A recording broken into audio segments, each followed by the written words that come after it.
Vous vous apprêtez à embarquer pour un épisode de la Retardis Experience, le podcast de découverte de la série Doctor Who. Allez, montez.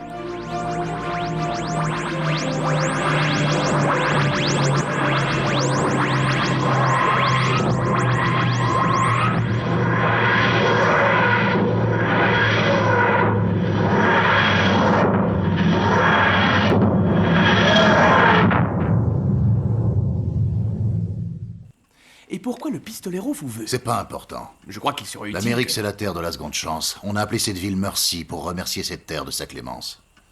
Enfin, certains parmi nous n'ont pas la même vision des choses. Je vous en prie, Isaac, nous en avons déjà discuté. Vous leur avez sauvé la vie et maintenant ils voudraient vous livrer à lui. Ils ont peur, Isaac, c'est tout. On ne peut pas leur en vouloir d'avoir peur. Justement, si. C'est souvent la peur qui tue. Après 2 épisodes plutôt sombres, enfin du soleil et du sable fin. Bon, pas pour un épisode au bord de la mer, mais bien dans le Far West américain. Le docteur Amy et Rory se retrouvent dans une petite ville tenue en joue par un mystérieux étranger à la gâchette un peu trop facile et une voix quand même méga flippante. Un épisode qui aborde les thèmes de la solitude, de la repentance et de la vengeance. Le western rencontre la science-fiction, le tout saupoudré d'une dose d'humour. Il n'y a bien que Doctor Who pour nous proposer un tel mélange. Fais la paix avec tes dieux. Bonjour à toutes et à tous et bienvenue dans ce nouvel épisode de Retardis Experience consacré aujourd'hui à la ville de la miséricorde. Pour en parler aujourd'hui, du côté des néo-whovianes, Stella, puis Mireille qui nous rejoindra un peu plus tard. Salut Stella. Salut. C'est sympa, tu t'es dit que tu allais prolonger avec nous ton voyage en Retardis ? Oui, c'est ça, je teste un deuxième voyage parce que bon, la dernière fois on a vu des dinos, on va voir qu'est-ce qu'on va avoir de spécial cet épisode-là, quoi. C'est toujours ce qu'elles font les nouvelles compagnes. Du côté des Whovians, Rose et Adèle, mais c'est aussi le retour de Pierre, qui ne pouvait sans doute pas mieux choisir son épisode de retour. Salut à tous les trois. Des maths. Bichou. Salut. Alors, pour présenter rapidement cet épisode, il s'agit du 3e épisode de la saison 7. Son titre original, A Town Called Mercy. Il a été diffusé le 15 septembre 2012. Il est écrit par Toby Whitehouse, à qui l'on doit notamment L'École des Retrouvailles en saison 2, Les Vampires de Venise en saison 5 et Le Complexe Divin en saison 6. Côté réalisation, elle est assurée par Saul Metzstein, qui avait déjà réalisé l'épisode précédent des dinosaures dans l'espace. Voilà. Et du coup, on va commencer directement par votre mot. Et je vous écoute. Et du coup... Désolé, je voulais pas commencer par toi, mais comme Mireille n'est pas encore là, ce sera encore toi, Stella. Ouais, tout est calculé, hein. Je suis sûre que c'est fait exprès, en fait. C'est un complot. Mon mot, moi, je vais dire Terminator. D'accord. Rose ? Moi, c'est morale. Adèle ? Mon mot, c'est rien. c'est le mot rien ou c'est que t'as pas de mot ? Prends-le dans le sens que tu préfères. Oh, ok, ça marchera. Je me démerde. Ok, t'as décidé de venir te dire des trucs et puis on en fait ce qu'on veut. Je répondrai rien à chaque question que tu me poseras. Ça va faire un épisode rapide, du coup, ça va être bien. Ça va être sympa, c'est agréable. Pierre ? Moi, j'avais morale aussi, donc je vais dire merci. Très bien. Moi, je me suis prêté au mot, je me suis prêté au jeu. J'ai choisi un mot, mais il est pas très sympa, c'est Osef.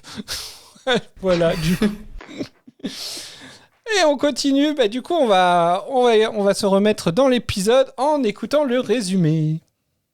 Good evening, Retardis Experience. This is Peter speaking. Je suis allé directement sur le terrain pour enquêter sur cet épisode du Docteur, mais le Tardis m'a ramené un peu trop tard et j'ai même manqué l'épisode précédent. Voici donc l'histoire du Docteur dans le Far West à la fin du 19e siècle. Lieu qu'il a déjà visité dans un épisode de 1966 et lieu que je cherche encore. Pourtant, je suis passé dans le Nevada, dans l'Utah et même dans l'Arizona. Mais le Docteur était peut-être encore plus à l'ouest ? En Californie ? Perdu, l'épisode a été tourné en Andalousie. La prochaine fois, je fais mes recherches avant de partir aussi loin. Mais pardon, revenons au contenu de l'épisode. Terminator en a après le Docteur. D'ailleurs, avec ses comparses, notre ami seigneur du temps préféré entre dans une ville qui n'attendait apparemment que lui. Quelle idée de commander du thé dans un saloon. Même moi, je n'en ai pas bu pendant ma quinzaine aux USA. On se retrouve donc à 300 km au nord du Mexique et avec 2 docteurs. Et en plus, le docteur, il a installé l'électricité 10 ans plus tôt. Pratique. Un docteur de 1200 ans, un combat, ou plutôt de l'esquive face au pistolero, une balade sur le dos d'un cheval qui s'appelle Joshua ou Suzanne et qui se termine à genoux dans le sable, puis sur ce qui ressemble à un obus. Pfff, que de plaisir. Dans le vaisseau de l'autre docteur, il apprend que notre ami Jex est bien plus opportuniste que prévu. Et notre docteur, le vrai, se retrouve à nouveau face au pistolero. Est-ce la fin de la série ? Eh bien non. Avant de devenir respectivement adjointe et marshal, Amy et le docteur s'opposent vis-à-vis de Jex. Jex qui finit par être sauvé par Isaac, qui donne son insigne au docteur Padjex. L'ambiance est moins joyeuse et le docteur Padjex doit choisir entre une mort, Jex, ou la totalité du village. À midi, c'est la course-poursuite et tout le monde porte une marque au visage, mais une gamine fait tomber des bouquins. Sûrement une Éden du passé. Les livres, c'est le mal. Finalement, tout est bien qui finit bien, ils vécurent heureux et bla bla bla.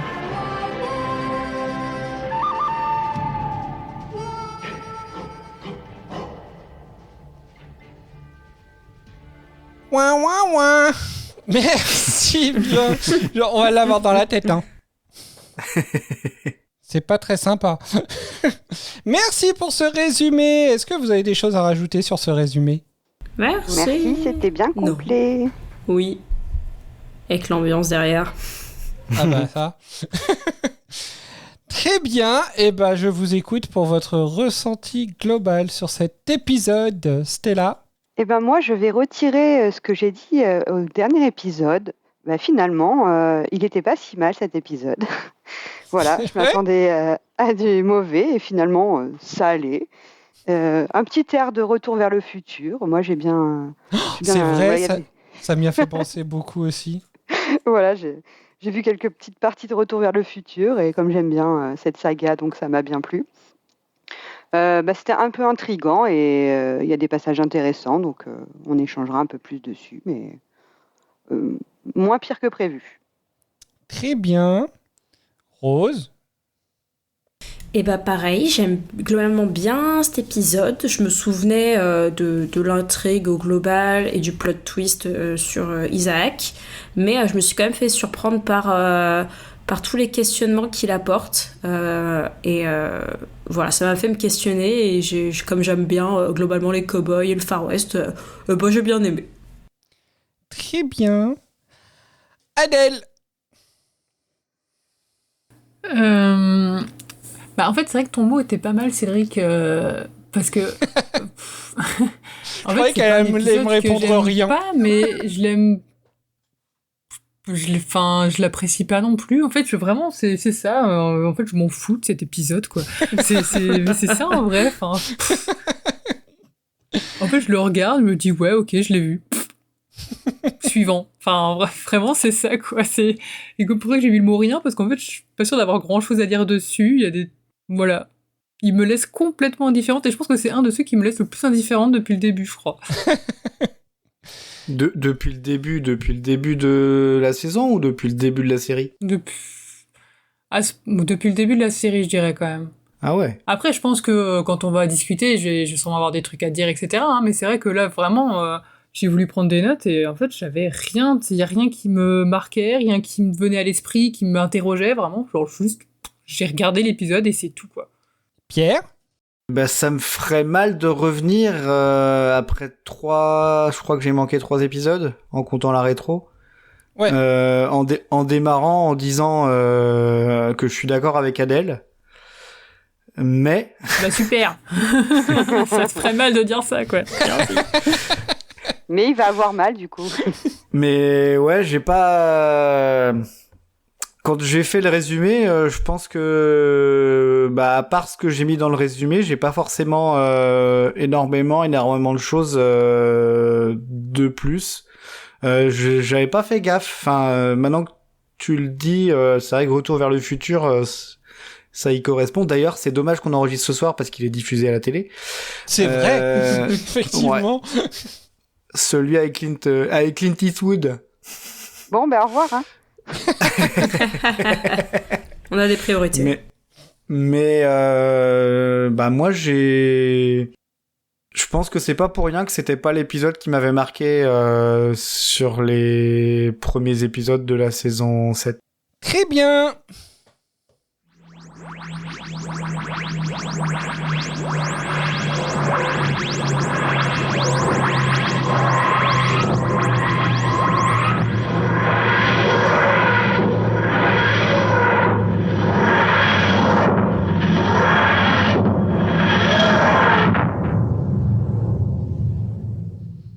Salut Mireille.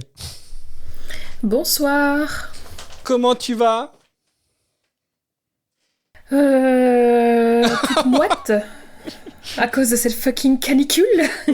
C'est vrai, on enregistre, il fait très chaud. Mais au moins, ça nous a mis dans l'ambiance de l'épisode, du coup. Oui, on est tous dans la ville de Mercy, là. C'est là que je me dis que le podcast, c'est pas pratique parce que je peux pas mettre le ventilo. Ah. Ouais, on souffre pour vous, quoi. Ah ouais. Ça s'appelle le donner de sa personne. Hein. Et bah, casse-toi si t'as chaud.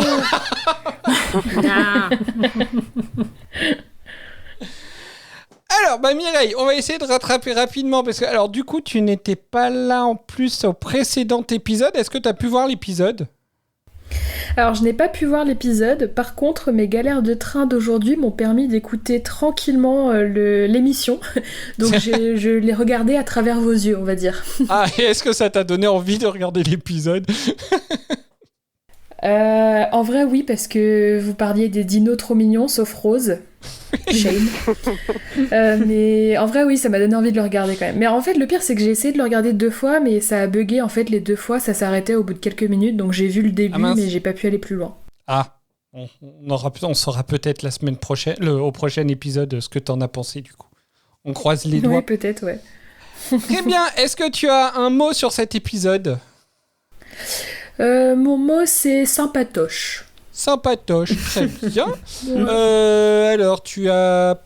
Alors, il y avait le résumé aussi. Est-ce que tu as des choses à rajouter sur ce résumé ? Ouais, je dirais qu'il est pas très complet. Je l'ai pas entendu, donc je sais pas. Du coup, ton ressenti alors sur cet épisode ? Du coup, je suis arrivée vers la fin du ressenti de Pierre et j'ai pu entendre celui d'Adèle. Je suis assez... en fait, j'ai apprécié l'épisode, d'où le mot sympatoche, mais sans plus. En gros, je l'ai trouvé sympa à regarder. Il n'y a pas eu spécialement de longueur ni rien, mais je pense que ce sera pas l'épisode marquant de la saison 7, quoi, à mes yeux. Très bien.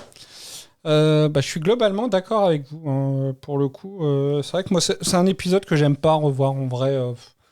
C'est pas que j'aime pas l'épisode, mais ouais, je me fais un peu chier devant en fait. Donc je trouve pas que ce soit le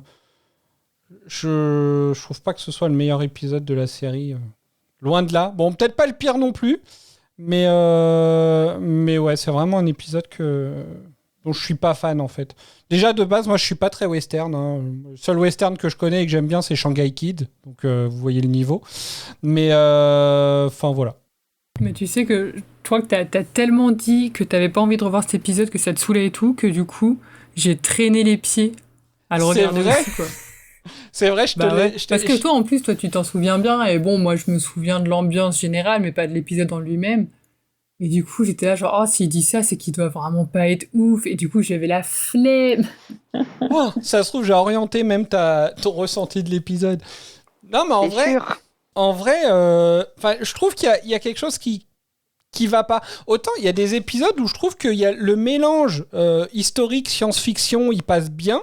Mais je trouve que là, le mélange western et science-fiction, en fait, de cette façon-là, je trouve que c'est pas bien fait, en fait. Je trouve que ça...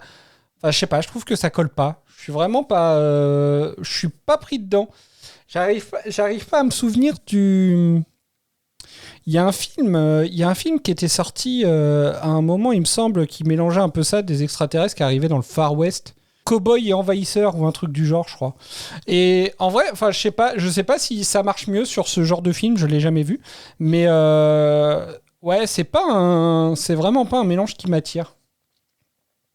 Pourtant, il y a de la science. On parlait de Retour vers le futur. Enfin voilà, c'est de la science-fiction qui rencontre le western. Ça passe bien dans Retour vers le futur. Là, je sais pas. Je trouve qu'il y a un truc qui cloche. Je suis hyper surprise. Je pensais que j'ai vraiment bien aimé l'épisode et je m'en rappelais. Il m'avait marqué et du coup, je m'étais dit ah ouais, il y aura un consensus. Tout le monde va bien aimer l'épisode. On va en parler et tout. Que nenni. Bah non, t'es toute seule. C'est pas grave. Pas de bonne humeur, il fait chaud. Voilà, je vais râler. Bah non, mais c'est très bien, au moins comme ça va apporter du débat. Finalement, ce sera une longue émission. Non. Je vous donne raison, cet épisode est nul. Voilà. Comment elle abonne si vite. J'ai pas l'énergie. Allez, j'ai quelques avis d'auditeurs et auditrices, on va les écouter. Salut les retardos. Je viens donner mon avis. Je vous fais une petite capsule. Concernant l'épisode, j'ai eu un premier bug, j'avais envie de le baffer. Mais what ? Que du positif sur cet épisode, vraiment. J'adore la série Doctor Who. Voilà. Bon enregistrement. Alors, j'ai un premier avis de Anto. Coucou, petit avis sur l'épisode prochain. Salut la team, blablabla habituel concernant le fait que je n'ai pas pu revoir l'épisode. C'est écrit dans le message, hein, c'est pas moi qui dit blablabla habituel. Hein. Quand même. Ah, il me saoule son message, je respecte l'avis des auditeurs. Il est gonflé. Je respecte l'avis des auditeurs quand même. Je préfère le préciser. Cependant, je sais que je l'oublie tout le temps parce qu'il sonne pour moi comme un gros épisode filler avec une résolution un peu sortie du chapeau, alors que je trouve que l'idée de base, avec peut-être une ambiance plus sombre, aurait pu donner un excellent épisode. Et puis merci le maquillage du super alien, un tribal sur le visage. Bon tournage. Merci Anto. C'est pas faux. Oui. Voilà, est-ce que vous avez des choses à répondre sur la vie d'Anto ? Peut-être qu'il a spoilé une anecdote, plus de budget. Je sais pas. On verra. On verra tout à l'heure. C'est quoi ce qu'il appelait un épisode filler, c'est ça ? Ouais. C'est quoi ? Alors, je lui ai demandé parce que j'ai eu un doute. C'est un épisode... Bah ouais, en fait, j'ai vu le message et je me suis dit que je serais sûrement pas la seule à me poser la question et toi non plus. On était déjà deux à se la poser, donc... C'est vrai. C'est un peu un épisode économique. Je vais vous dire comment il m'a répondu, du coup. Hop. En gros, c'est les épisodes économiques dans les mangas. On utilise ce terme pour les épisodes qui ne sont pas dans le fil rouge, qui sont là juste pour remplir les commandes d'une chaîne. Par exemple, c'est arrivé surtout dans les séries où le manga avance moins vite que l'anime. Ah oui, ok. Donc en gros, ils avaient 13 épisodes à faire. Ils ont le fil rouge sur, je sais pas, n'importe quoi, 10 épisodes. Donc t'en as 2 où il faut juste faire des épisodes lambda, quoi. C'est ça, voilà. En gros. C'est pour ça que c'est nul. Je sais pas. Après, ils auraient pu faire un ou deux doubles épisodes. Hein. Mais comme ça, on aurait dit que c'était nul parce que c'était trop long. Bah oui, ils sont tellement forts dans les doubles épisodes. Mais c'est sûr que pas dans les 3 premiers, quoi. Voilà. Là, non. Mais c'est ça, c'est surtout qu'au final, la première partie, elle est courte. Il n'y a que 5 épisodes sur la première partie de la saison. Et enfin, c'est dommage que sur une première partie, au 3e épisode, ce soit déjà un peu osef, quoi. Tout ça pour recaser son mot. Ouais. Du coup, y avait consensus sur les 2 premiers épisodes de la saison. Enfin, sur le 2e, vous en avez parlé, mais sur le tout premier avec les Daleks, il y avait consensus sur si c'était bien ou pas bien. Je sais plus où on en était. Non, je crois que ça... Ouais, si, on était assez relativement d'accord, il me semble, sur l'épisode en lui-même. Ouais. Bon, Mireille, il aime pas parce qu'il y a les Daleks. Voilà, c'est tout. Bah non, justement. Ah oui, si, c'est vrai. Si, c'est vrai. Elle disait J'ai dit qu'il était pas si dégueu que ça. C'est vrai, effectivement. Pour un épisode avec les Daleks, ça passe. Voilà, c'était ça. Je crois que c'est exactement ce qu'elle a dit. J'ai pas écouté l'épisode encore. Hein. Mais tu vois, comme quoi, on se connaît tous. Tu connais Mireille, tu sais ce qu'elle a dit.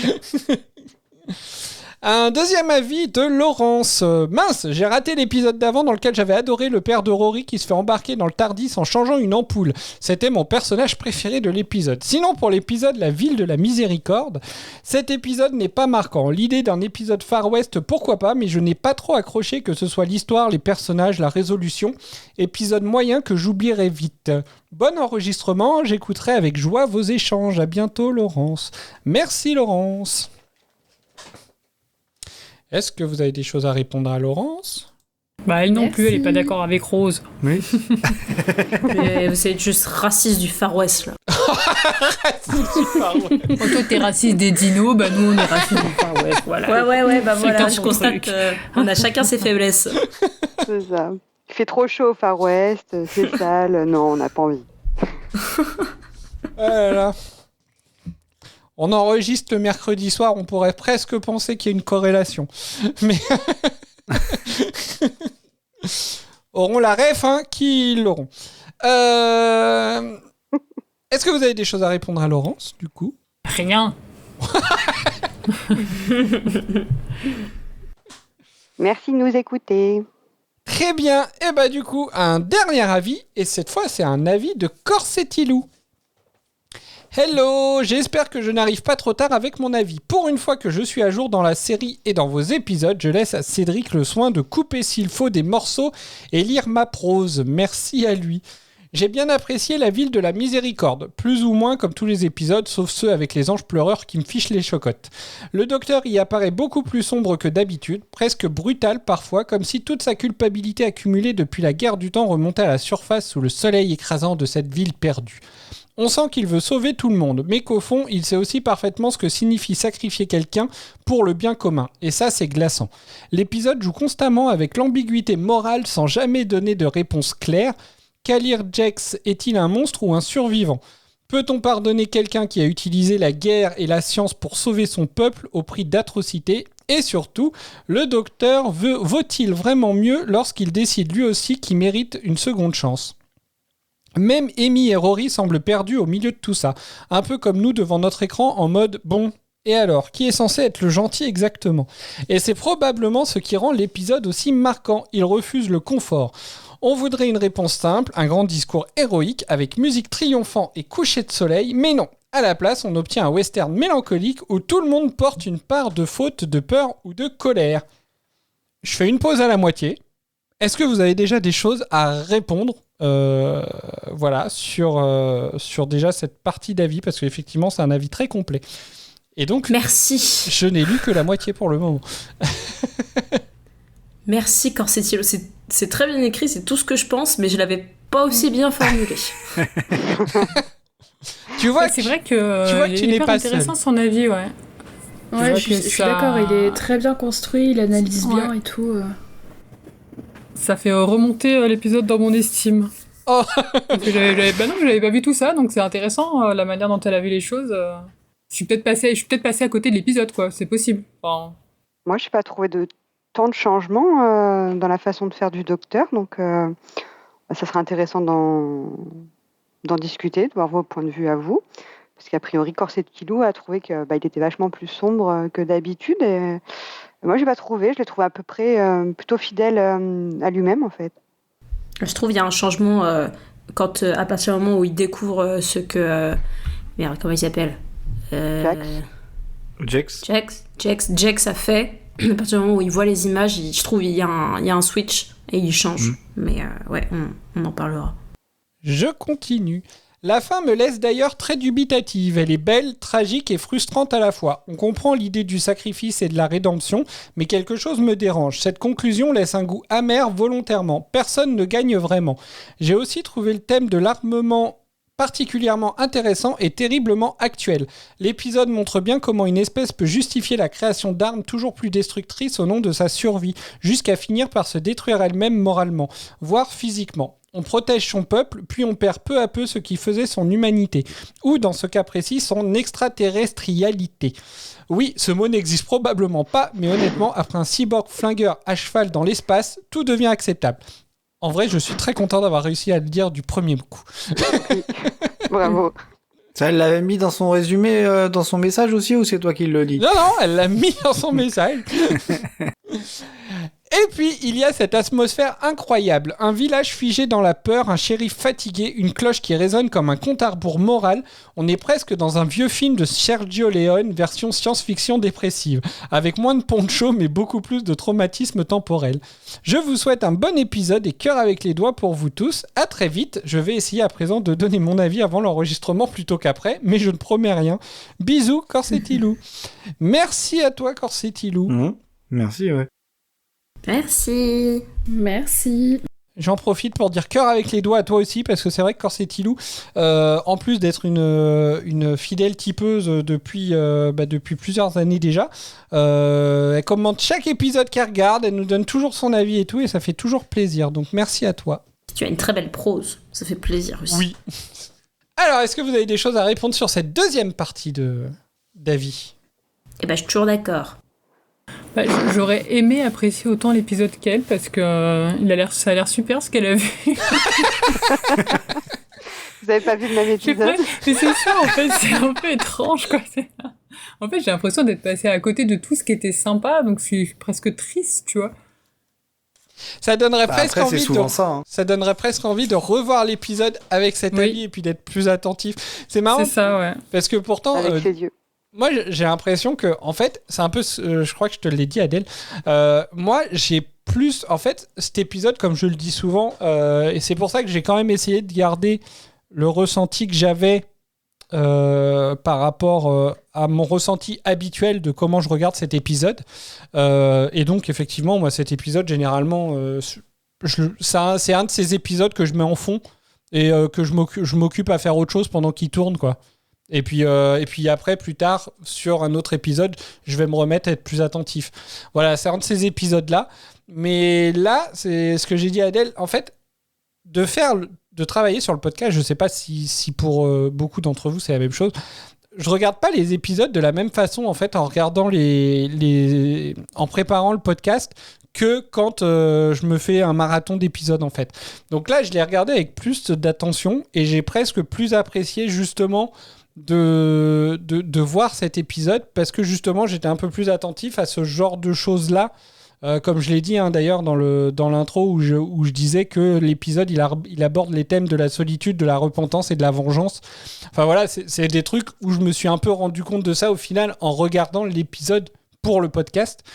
Et je sais pas si ça vous arrive en fait d'avoir vraiment un ressenti différent en préparant le podcast de si vous regardez, si vous avez vu l'épisode, enfin si vous le regardiez vraiment sans devoir être aussi attentif, entre guillemets.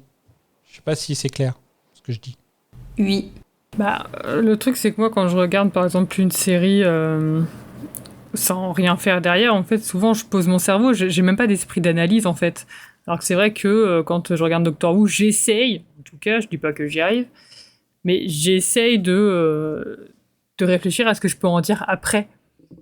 Mais c'est vrai que quand je regarde une série comme ça, juste pour le plaisir, du coup, forcément, en fait, je le regarde pas de la même manière parce que de toute façon, dans un cas, je pose mon cerveau et j'en ai rien à battre, et dans l'autre, je me dis, bon, bah, je vais quand même essayer de venir avec des choses à dire. Bon, pour cet épisode, je vais quand même essayer d'avoir quelque chose à battre du truc. C'est ça. Bah après, moi, c'est quelque chose que j'avais déjà dit, Cédric, sur plusieurs épisodes où c'est des épisodes. Alors, plus souvent des épisodes que je pouvais aimer. Et en les regardant de manière un peu plus poussée et en prenant des notes, ça pouvait descendre au niveau de mon estime, au niveau qualité. Donc oui, c'est vrai, je me souviens. Il y a bah ouais, et puis du coup, je suis content d'avoir raté l'épisode 1 de la saison. Comme ça, j'aurais pas besoin de le regarder en analysant parce que c'est un épisode que j'aime bien. Donc je pense que maintenant je vais faire en sorte d'être absent sur les épisodes que j'aime bien et je donnerai mon ressenti par message. Mais le contraire, c'est jamais arrivé? Un épisode qui au contraire t'aimais pas trop, t'as fait un peu revenir dessus en l'analysant un peu plus? C'est peut-être arrivé, mais pour le coup j'en ai pas le souvenir. Bon, faudrait que je réécoute tous les épisodes. Ça va prendre un peu de temps. C'est sûr qu'ils t'ont fait changer d'avis sur certains épisodes. Ouais, et puis et si ça se trouve, ça fait quoi? Ça fait 3-4 ans maintenant qu'on fait les podcasts? 4 ans? 4 ans, donc je me dis, même les épisodes qu'on a regardés il y a 4 ans, je les ai analysés d'une certaine manière, et si je les re-regardais aujourd'hui, je les analyserais peut-être différemment. Oui, c'est clair. On analyse aussi en fonction de comment on est au moment où... Notre état d'esprit. Où on voit l'épisode. Rose? Ouais, moi c'est plutôt, je sais pas si c'est le contexte du podcast ou plutôt le fait de... Au premier visionnage, je me laisse vraiment emporter et mon cerveau, mon analyse se met pas en route à moins de voir vraiment quelque chose d'un peu évident ou quelque chose qui résonne en moi. Par contre, quand je le revois, en général, je perçois plus les choses. Là, effectivement, j'ai plus essayé de percevoir justement tout le truc, tout le dilemme moral des crimes de guerre et tout qu'il a fait le personnage et du docteur, comment il réagit par rapport à ça. Mais je pense qu'il y a aussi maintenant, quand je regarde Doctor Who, je garde la petite voix de Nico au fond de ma tête qui dit des choses intelligentes et je me dis comment Nico verrait cet épisode. Parce que dans New TARDIS, je pense que je suis vraiment passée à côté d'épisodes et on le débriefait après et Nico disait des trucs et j'étais mais j'ai pas du tout vu ça. Donc j'essaie de me forcer à être intelligente. Oh, mais ça j'essaie de me forcer à être intelligente. C'est enfin moins intelligente quand même. Non, mais genre à me dire oui, tout à fait, je vois le fond de l'épisode et la portée socio-historique qu'elle a. En plus, c'est bien, là, t'as filé le smile pour toute la journée à Nico. Quand il va entendre l'épisode, il va dire « Oh, je suis intelligent !» Ouais. Oh, non, il va prendre le melon. Ouais, redescends, Nico. Hein. Elle pense à moi, en plus, c'est cool. Tu répètes des choses intelligentes, d'accord? Stella, toi, en fait, je peux pas trop poser la question à Mireille. Quoique si Mireille, tu peux dire par rapport à d'autres séries que tu regardes, mais là, vu que du coup, dès ton premier visionnage, t'analyses par rapport au podcast, est-ce que t'as l'impression que ça te fait un peu un changement de façon de regarder la série? Alors, c'est à moi que tu poses la question, du coup? Ouais. Oui, je reviendrai finalement à Stella après. Ok. Un petit peu comme Adèle, quand je regarde une série en temps normal, j'ai tendance à... je dirais poser mon cerveau, un peu me laisser porter, et si je repère des trucs, je les repère. Par contre, pour Doctor Who, ce que je peux dire, c'est que, je l'ai déjà dit d'ailleurs plusieurs fois, mais c'est qu'en fait, le fait d'avoir le podcast enrichit vraiment mon visionnage, même si je regarde forcément l'épisode avant l'enregistrement, dans le sens où je regarde l'épisode, à chaud, j'ai un ressenti, j'ai une opinion, etc. Et mine de rien, ça arrive quand même régulièrement, déjà effectivement qu'on aborde des choses que j'ai pas remarquées, mais que même la discussion entre nous puisse modifier légèrement mon avis. Un épisode que j'ai détesté, l'enregistrement va pas me le faire aimer, mais vraiment donner de la profondeur en fait justement à des choses que j'ai pas vues, à notamment sur New TARDIS, les exemples récents, c'était j'avais en tête l'épisode avec l'Eurovision là, où j'avais trouvé super intéressant votre émission parce que notamment vous abordiez le fait que c'était un épisode qui critiquait notamment la participation d'Israël à l'Eurovision, etc. Et c'est pas quelque chose que j'avais forcément remarqué. Moi, j'avais plus interprété comme une critique du capitalisme, donc entre guillemets basique, sans visée politique derrière, alors qu'en fait, il y en avait bel et bien une. Et du coup, ça enrichit vraiment mon opinion en fait sur ce que je regarde, sur ce que j'ai vu en fait quelques jours avant, quoi. Très bien. Stella, alors toi, la question va être différente. Parce que du coup, pour réexpliquer ton profil, tu découvres les épisodes au fur et à mesure, mais en fait parce que tu as suivi le podcast. Jusqu'à maintenant, si toi, ton fonctionnement, c'est tu regardais l'épisode et après t'écoutais l'émission. C'est ça, exactement. Et est-ce que ça te faisait découvrir la série différemment? Oui. Je regardais, j'avoue qu'avant ma participation, je regardais... un chill, tranquille, j'analysais rien du tout. Je retenais ce que je retenais, c'est-à-dire pas toujours grand-chose selon les épisodes qui étaient plus ou moins marquants. Et après, j'écoutais votre émission. Et là, je découvrais plein de choses. Ah bon, il s'était passé ça? Donc, du coup, t'étais même... par le fait du podcast, entre guillemets, t'étais pas dans la recherche justement de voir ce que toi tu répondrais, par exemple, si tu participais. Enfin, dans cette période-là, t'étais pas, tu regardais vraiment la série comme tu regardes n'importe quelle série. Oui, je regardais vraiment la série comme toutes les autres. Ok. Mais ça enrichissait avec vos échanges, en fait. Et c'était vachement intéressant, parce qu'il y avait toujours... Et puis j'aime bien quand vous n'avez pas le même point de vue et que chacun donne son point de vue et l'argumente. Ça, je trouvais ça... Quand on se bagarre. Oui. Et qu'il y a du sang et des larmes. Ouais, là, c'est le top. Là, c'est vraiment le top. À vos meilleures émissions. Mais à chaque fois, je me sentais un peu seule parce que je vous écoutais. Bon, déjà, vous me répondiez jamais, donc ça, c'était pas très agréable, mais bon. T'as vu, là, on te répond. Oui, c'est vrai, ça change. Mais c'est surtout, en général, j'étais à contre-courant, un peu... j'avais pas vu ça comme ça. Non, moi, je pense pas du tout pareil. Et ça me l'a fait sur pas mal d'épisodes. Et c'est vrai que c'est aussi intéressant d'avoir un point de vue différent d'une autre. Pourquoi vous avez adoré un épisode que je déteste et inversement. Et voilà, je trouve ça super intéressant. Et bon, là, j'avoue que j'ai quand même regardé peu plus attention. Sur les 2 derniers épisodes, bon alors après c'est le trait de la nouveauté, on verra si c'est si c'est pareil. Si tu maintenant restes... elle aussi elle se force à être intelligente. Disons que j'essaie.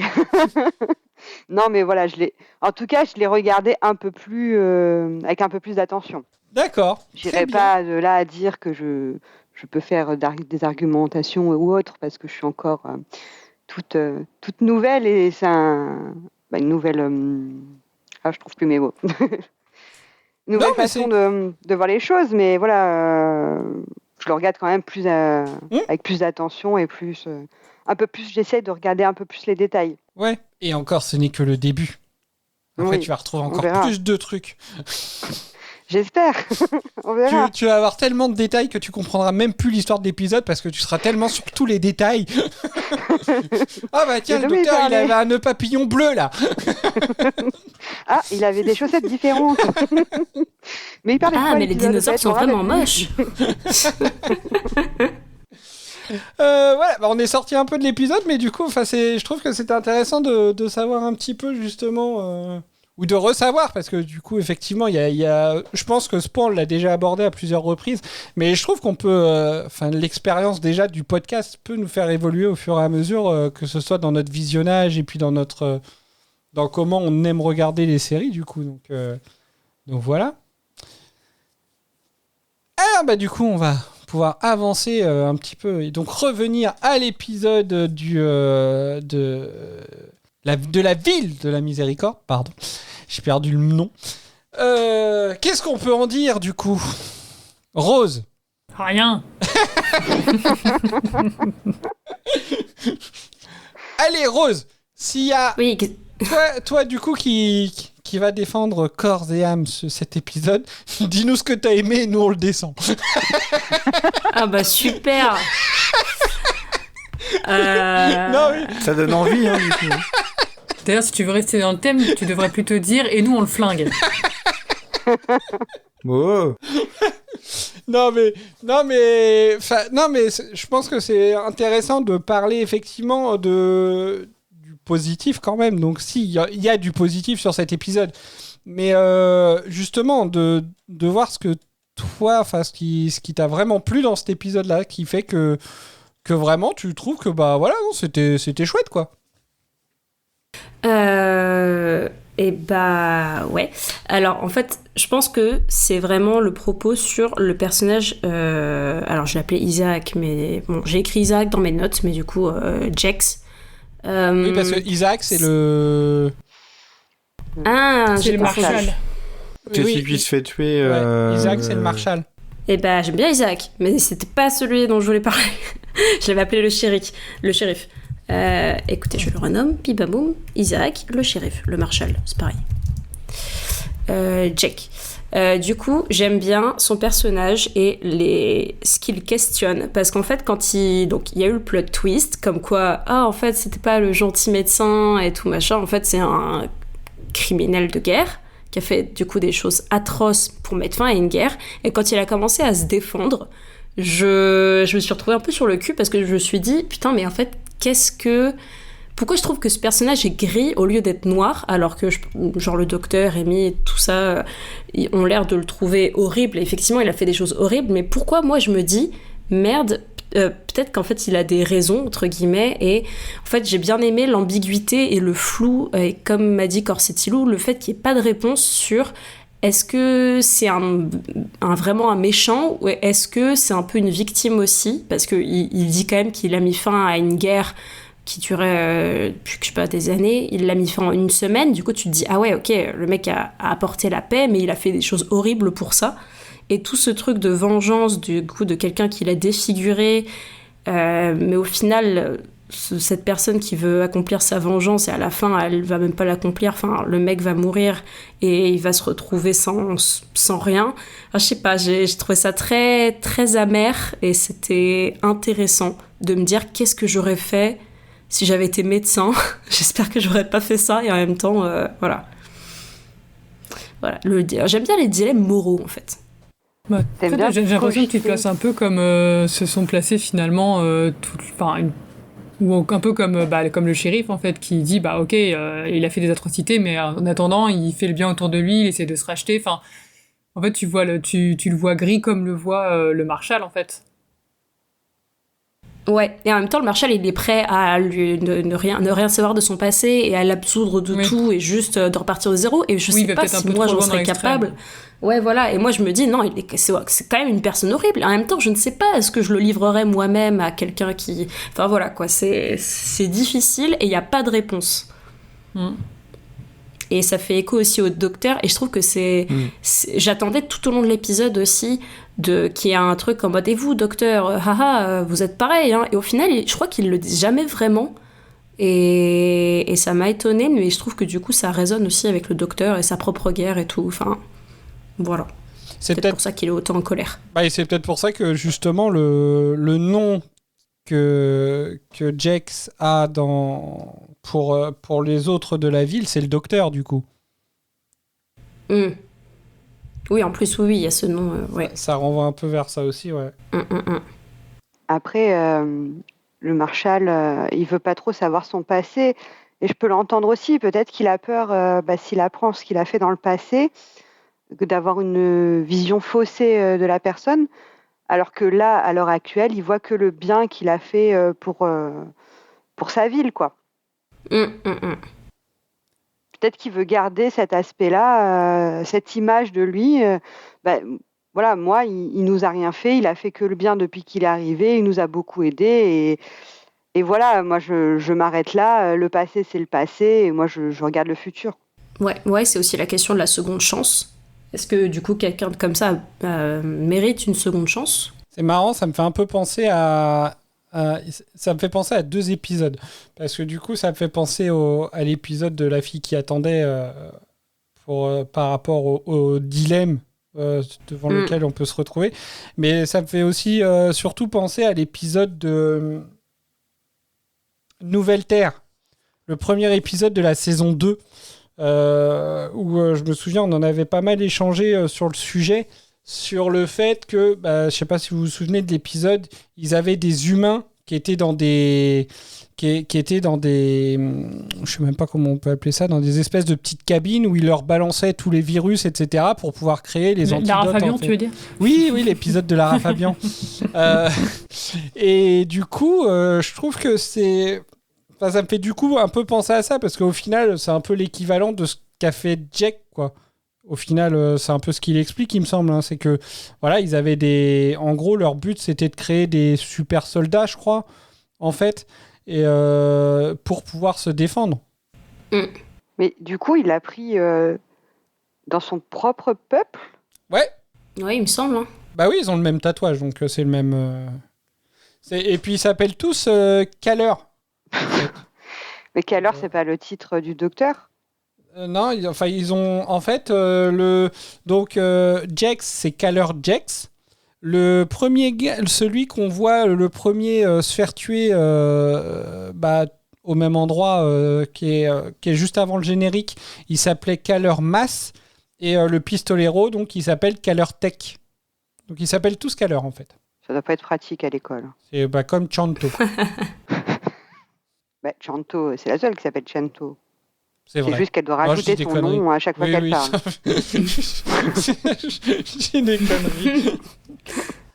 La chaleur. Celui-là, je m'en rappelle. Je me rappelle pas de l'autre que tu viens de parler, mais celui-là, je m'en rappelle, tu vois. C'était pour voir si tu suivais. Si t'étais bien à jour. Pas trop loin non plus, hein. C'était pour voir si t'étais bien à jour. Non, mais enfin, voilà. Sur le truc un peu... j'ai le terme en anglais, je l'ai pas en français, mais genre morally grey, un peu du repenti qui a fait des choses horribles. C'est marrant parce que j'ai regardé l'épisode hier et j'ai écouté la précédente émission aujourd'hui et justement j'ai trouvé le parallèle assez drôle puisque pour le précédent épisode vous disiez que Solomon du coup c'était juste vraiment bête et méchant, il y avait aucune nuance, que c'était un personnage facile entre guillemets, ça c'est mon terme, hein, dans le sens où ouais vraiment il est juste méchant, il n'y a aucun approfondissement. Et là je trouve que c'est l'exact inverse puisque justement on a le personnage qu'on découvre comme étant gentil, on découvre que c'était en fait finalement un grand méchant, et celui qui est présenté comme le méchant à la base en fait est victime du présumé gentil de l'épisode. Et les deux se repentent. Alors après, bon, j'avoue que je crois pas trop à l'arc de rédemption, on va dire, de Kyler Jex. Mais du coup, j'ai trouvé le parallèle assez intéressant, qu'il y ait vraiment cet écart d'approfondissement et de nuance sur les deux personnages entre ces deux épisodes, justement.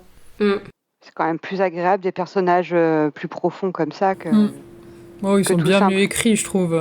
Qu'on aime l'épisode ou pas, c'est clair qu'on peut pas nier qu'en tout cas, il y a beaucoup plus de profondeur dans les personnages. Ils sont, comme vous dites, en fait, ils sont pas tout blanc, tout noir, quoi. Et c'est quand même beaucoup plus intéressant de regarder ça que juste le mec qui est juste méchant, quoi.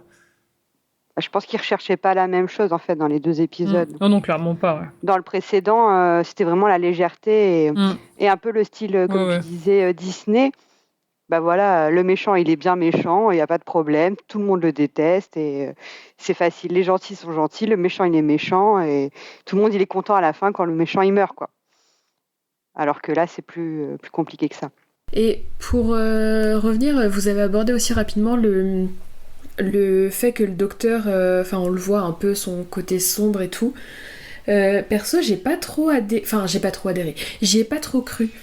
Alors c'est peut-être, je sais plus si c'est toi Stella qui a tendance à l'appeler joyeux, ce docteur-là. C'est vrai.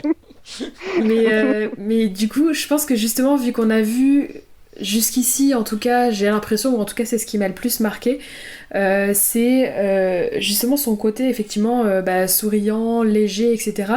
Et là, du coup, j'ai eu du mal à croire en fait à ce côté, le docteur il a fait des atrocités, etc. D'autant plus que c'est un couplet entre guillemets qu'on avait déjà eu avec David Tennant, il me semble, dans l'épisode où il était sur Mars, je crois. Donc j'ai trouvé ça à la fois redondant mais en même temps peu crédible, étant joué avec ce docteur. Et ça vient pas de l'acteur, hein, Matt Smith, pardon, est un très bon acteur, mais effectivement... Son docteur à lui, je trouve, est plus joyeux, il y a moins ce truc d'ambiguïté, de décisions difficiles, etc. Donc j'ai eu un peu de mal à adhérer au truc. Je sais pas ce que vous en avez pensé. Moi je vais rien dire parce que je l'aime pas, donc... Non mais c'est vrai que depuis le début on le voit, comme dit Stella, tellement joyeux qu'en fait on en oublie finalement qu'il a tout ce passé normalement derrière lui. Et c'est vrai que quand il en reparle ou quand on le revoit un peu vénère, en fait, forcément ça choque parce qu'on s'est déshabitué en fait à ça, je trouve, un peu avec ce docteur-là. Moi, je trouve surtout que c'est lui qui a oublié en fait qu'il avait ce passé. Comme si c'était un tout nouvel homme, ok, mais il a oublié tout ce qu'il a fait avant en fait. Et donc le docteur torturé de Tennant, c'est une part de lui aussi, donc elle devrait être quelque part et on la voit quasi pas. Et moi j'aime bien quand elle ressort parce que du coup je trouve que ça met un peu plus de profondeur à son personnage, mais elle ressort pas souvent. Donc je suis un peu comme toi, Myriel. J'ai pas du tout cru. Enfin, je faisais oui, bon, de toute façon, ça a passé outre et voilà, c'est exactement ce qui s'est passé, quoi. Mais c'est presque ça le problème, entre guillemets, avec ce concept du coup du docteur qui est le même personnage mais joué avec différents acteurs. C'est qu'en fait, quand il y a le changement d'acteur, et ben t'es tenté, enfin en tout cas moi je le suis, d'y voir en fait une toute nouvelle personne et du coup t'oublies que en fait c'est, enfin là en l'occurrence les trois acteurs qu'on a vus, ils incarnent en fait le même personnage mais chacun apportant sa spécificité. Tu l'as résumé en disant que Tennant était torturé, Matt Smith est quand même effectivement plutôt léger. T'oublies que ouais en fait ils jouent la même personne quoi. C'est ça. Et passé où la personnalité, enfin en tout cas pas la personnalité qu'il ait une personnalité différente, ça je l'entends. Mais les souvenirs et toutes ces émotions, tout ce qu'il a traversé, ça devrait quand même être quelque part, quoi. C'est pas effacé. Il devrait garder ses traumas, en fait. C'est ça.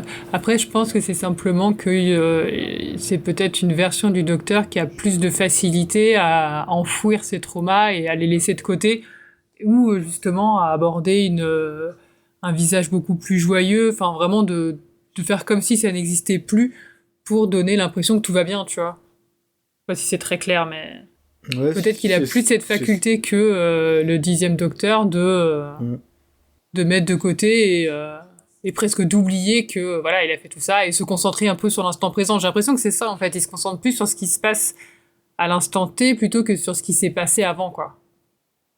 C'est un peu ce dont j'avais envie de parler, c'est que chaque docteur reprend l'historique du ou des précédents, mais et d'ailleurs même parfois on a des références à la série classique, mais je pense que je rejoins un peu ce que t'as dit, Adèle, sur le fait que le docteur joué par Matt Smith, il va plus peut-être réussir à le cacher, alors que Tennant c'était peut-être un peu plus frais et que lui il avait plus de mal à oublier ce qui s'était passé. Ah, vous pensez que c'est une façade en fait et qu'il joue un rôle, quoi? Une façade, je sais pas, mais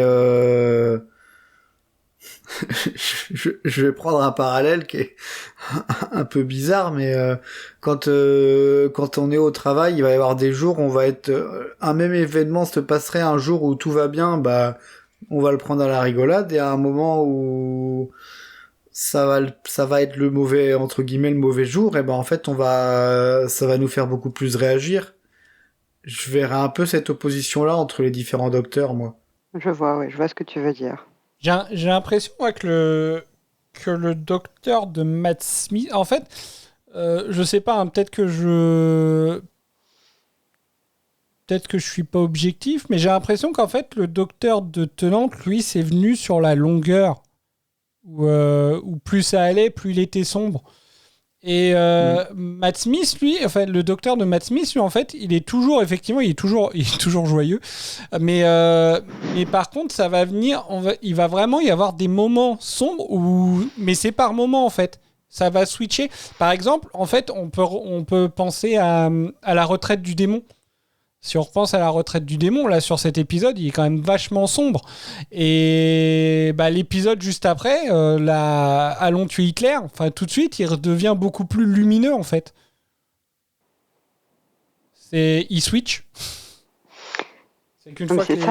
Il switch vite, quoi. Une fois que c'est passé, en fait, il a pas de rancune, quoi. Enfin, je sais pas, il est pas... comment on dit il est pas... Ouais, si, on va dire c'est plus... En fait, il garde pas de l'amertume, en fait, on va dire.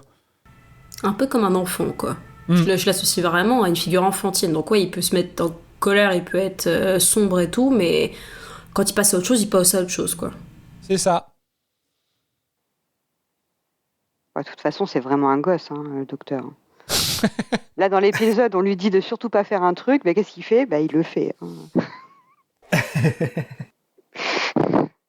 Vous avez d'autres réactions là-dessus ou je passe un extrait? Non, rien. J'ai envie justement. Adèle, ça va être long. J'ai envie de justement passer un extrait qui montre un petit peu ça. Alors j'en ai 2 qui peuvent le montrer, mais je pense que je vais mettre le premier. On écoute. C'était stupide de ma part, je m'en rends compte maintenant. Je mets vos vies en danger si je reste ici. Alors, je me suis dit que si je quittais la ville... Il ment. Chaque parole qui sort de sa bouche n'est que mensonge. Un meurtrier, voilà ce qu'est cet homme. Je suis un scientifique. Asseyez-vous. Asseyez-vous! Dites-leur qui vous êtes. Qui je suis? Je suis un héros de guerre. D'accord. Est-ce que quelqu'un pourrait m'expliquer ce qui se passe ici? Le pistolero est un cyborg. Un quoi? Il est mi-homme, mi-machine. C'est une arme. Et c'est Jex qui l'a conçu. Lui et son équipe de scientifiques ont sélectionné des volontaires sous un faux prétexte. Et ils ont procédé à une expérience. La fusion de leur enveloppe corporelle avec des armes et les ont programmés pour tuer. Comme Banaka Falata, qui est un cyborg. En plus, c'était des volontaires. Bon, ça va, ils font vraiment du cinéma. Hein. Oh. Sous un faux prétexte, ils ont rajouté quand même. Hein, donc ils savaient pas vraiment où est-ce qu'ils allaient. Hein. Oui, mais est-ce que c'était pas... On cherche des volontaires pour sauver... pour arrêter la guerre, tu vois, pour sauver le monde. Et oui, c'est sûr que s'ils disaient la vérité, ils auraient peut-être eu un peu moins de monde, quoi. Ah dis, moi je suis chaud. moi, je veux être un héros. Vas-y. Voilà. Ah, c'est marrant là comment il arrive où il est tout calme au début et puis il s'énerve ensuite quoi. Mais tu sens dès le début, dès comment il arrive qu'il est pas content. Voilà. Il nous a crié dans les oreilles. Bah n'empêche que ça a marché, il s'est assis. Même à l'audio, on entend le bruit de la chaise. Mais parce que ça, c'est un peu... C'est pas longtemps avant que lui-même, ou c'est le docteur, je crois, qui va carrément l'emmener pour traverser la limite de la ville. Et voilà. Le docteur qui emmène le docteur ? Ouais. Bah, il l'emmène pas. Ah si, c'est le docteur, il le fait sortir de la ville pour que justement le pistolero, il puisse venir le tuer. Oh oui, il te le chope par le callback là, pour le traîner dehors. Ouais, t'as vu? C'est pas un rigolo dès qu'il met son chapeau. Cet extrait, je vais revenir encore sur Jex, mais il ouvre encore le truc de dilemme et de morale parce qu'il dit, il rétorque au docteur que c'est un scientifique et je trouve que du coup ça amène le débat sur en fait les avancées de la science, ce que la science permet comme avancée tant dans la médecine que dans plein d'autres domaines, mais ce qui implique de faire des choses vraiment pas jojo et qu'on préfère un peu ne pas connaître. Genre, du coup, récemment, il y a eu la fin de la série Good Omens que j'aime beaucoup, que j'ai regardé. Et donc, je m'étais fait un marathon des 2 premières saisons. Et dans la saison 2, il y a un épisode avec tout un dilemme sur des gens qui déterrent des corps, je sais pas, au 19e siècle en Angleterre. Et il y a un petit temps, il y a Aziraphale, l'ange, qui est là en mode « Oh mon Dieu, il déterre des corps, c'est horrible, c'est pas moral. » Sauf qu'en fait, ces corps, ils servent pour la médecine, pour ensuite les disséquer, pour apprendre à guérir les gens. Et du coup, là, il déclare que c'est un scientifique, Jex, et je me dis « Est-ce qu'il avait vraiment une volonté de faire des choses horribles, mais pour gagner la guerre, ou est-ce que c'est juste un scientifique qui voulait pousser les limites de la morale et voire être quelqu'un d'horrible, hein, peut-être. Il y avait des nazis pas bien, finalement. » T'aimes bien revenir aux nazis, hein? Oui. Oui. Non, mais ouais, je suis d'accord. En fait, il y a toujours ce truc, la science versus l'éthique, en fait, quoi. Là, c'est vraiment ça, en fait. C'est est-ce que la science peut tout justifier? J'avoue que j'ai tendance à penser que non, à un moment donné. Alors, tu vois, déterrer des corps pour la science, oui, enfin, les mecs, ils sont déjà morts, donc ça, moi, je m'en fous, tu fais ce que tu veux. Quand les mecs sont vivants, bon... pas ouf, quoi. Bah, de toute façon, vaut mieux... Enfin, quoi que si les gens sont vivants, vaut mieux les déterrer, du coup, mais... Ah, con, ils sont vivants, ceux-là. Mince, on avait appris les bons. Ouais, mais bon, là, effectivement, j'ai pris un exemple de gens morts, donc on s'en fout. Enfin, c'est plutôt une morale religieuse, mais genre même le test de médicaments ou de protocoles sur des gens vivants, et du coup, ça peut les impacter. En même temps, ça fait avancer la science, ça peut sauver des gens après. Je crois que c'est des volontaires qui sont au courant de ce qu'ils font, tu vois. Moi, à la limite, tant que c'est consenti... Bah, là, le problème, c'est qu'en plus, ils ont menti pour avoir des volontaires. Donc, les volontaires ne savaient pas où ils allaient vraiment. Donc là, il y a vraiment, je trouve, un problème d'éthique dans ce qu'ils font. Après, le fait que il essaye de se racheter, de se faire tout petit, de faire le bien autour de lui, c'est beau malgré tout, quoi. Je trouve qu'il essaye... il a l'air d'être sincère, en tout cas, dans sa démarche de... j'ai fait quelque chose d'horrible, je le sais, et il l'assume parce que il le dit, en fait, je suis quand même... il estime quand même être un héros de guerre et d'avoir sauvé tout le monde. Mais il a quand même conscience que ce qu'il a fait, c'est pas bien. Et il essaie de se racheter derrière, donc c'est en ça que le personnage est quand même, je veux dire, presque touchant, en fait. Non, abuse pas quand même. J'ai dit presque. Ok, non mais je vois, effectivement. Effectivement, il n'y avait pas le consentement, et le consentement, c'est important. Mais c'est toujours un problème, la limite dans la science. Où est la limite? Vous parlez de consentement, mais dans les essais cliniques, tu t'engages dans le truc, mais tu sais pas les conséquences. Donc, tu sais pas à quoi tu consens. Et là, j'ai l'impression que c'est un peu la même chose. Voilà, il a demandé des volontaires, et il a dû rester un peu vague. Peut-être même lui, il savait pas ce qu'il allait en faire. C'est comme c'est comme le genre de décharge en fait qu'on va signer par exemple à la veille d'une opération, parce que logiquement l'opération doit bien se passer, mais au final il suffit qu'il y ait un souci derrière. Voilà, en fait toi tu on va dire tu signes ou tu consens pour quelque chose que tu imagines. Si ça ne se passe pas comme prévu, il peut y avoir une erreur, et à ce moment-là, voilà quoi, en fait, t'as consenti, mais t'es pas content du résultat. Et ce qui s'entend, forcément. Donc, moi, ça me fait un peu penser à ça, et parce que du coup, c'est peut-être aussi comme ça que les volontaires sont venus, en fait. Il devait se passer quelque chose. Au final, le résultat était complètement autre de ce qui était prévu, même par les scientifiques. Je me dis que les décharges, là, par exemple, pour une opération, là, comme dans ton exemple, normalement, tu as vraiment la liste de tout ce qui peut t'arriver. Parce qu'il y en a d'autres qui sont passés avant toi et à qui ça est arrivé.